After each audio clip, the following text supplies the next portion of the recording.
आई वडिलांना सूचना, आपल्या मुलांना ह्या चांगल्या सवयी लावा. 1.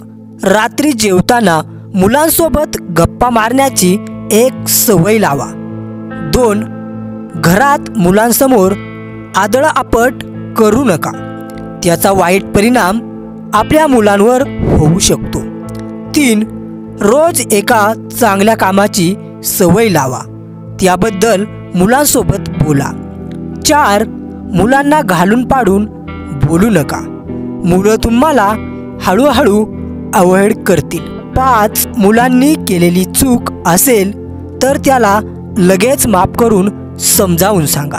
चांगलं काम केलेलं असेल तर कौतुक करावे. 6. मुलांसाठी बाबांकडे वेळ असावा. कितीही काम असेल तरी मुलांना लहानपणीचे बाबा आठवणार आहेत, पैसे नाही. 7. आईसाठी बाबांनी मुलांसमोर छोट्या छोट्या गोष्टीतून प्रेम व्यक्त करावं. 8. मुलं ही गुंतवणुकीचे साधन नाहीत. माझ्या म्हातारपणाची काठी म्हणून मुलांकडे पाहू नका. 9. मुलांदेखत कुठलंही व्यसन करू नका. 10.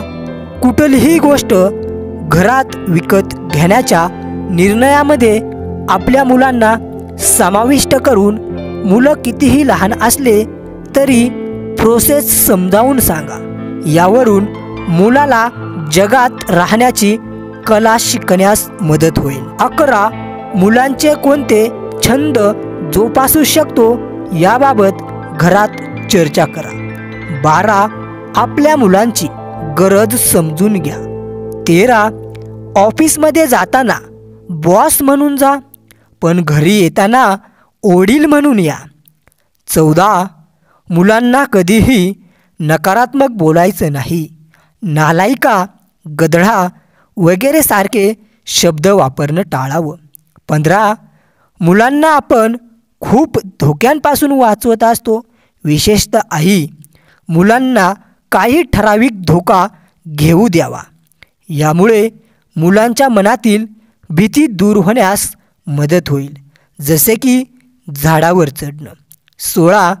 मुलांना मार दिल्याने कोणतेच चांगले परिणाम होत नाहीत. मुलं खोटं बोलायला शिकतात. 17.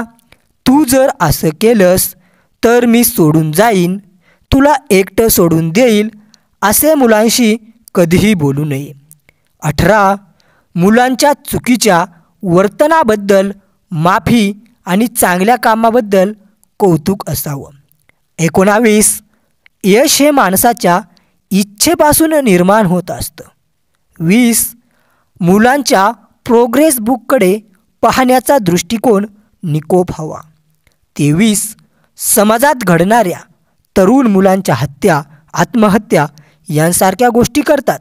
याची मूळ लहान वयातील संस्कारांवर अवलंबून असतात. यासाठी घरातील बाबांनी ऑफिसमध्ये, कामाच्या ठिकाणी झालेला अपमान, लॉस घरी कुटुंबाशी शेअर करा. मुलं कितीही वयाचं असेल तरीही यावरून त्यांना अपयश पचवण्याची आणि त्यास लढा देण्याची मदत होईल. मित्रांनो, आजचे विचार तुम्हाला आवडले असतील तर असेच नवनवीन व्हिडिओ पाहण्यासाठी आपलं यूट्यूब चॅनल सबस्क्राईब करायला विसरू नका. धन्यवाद.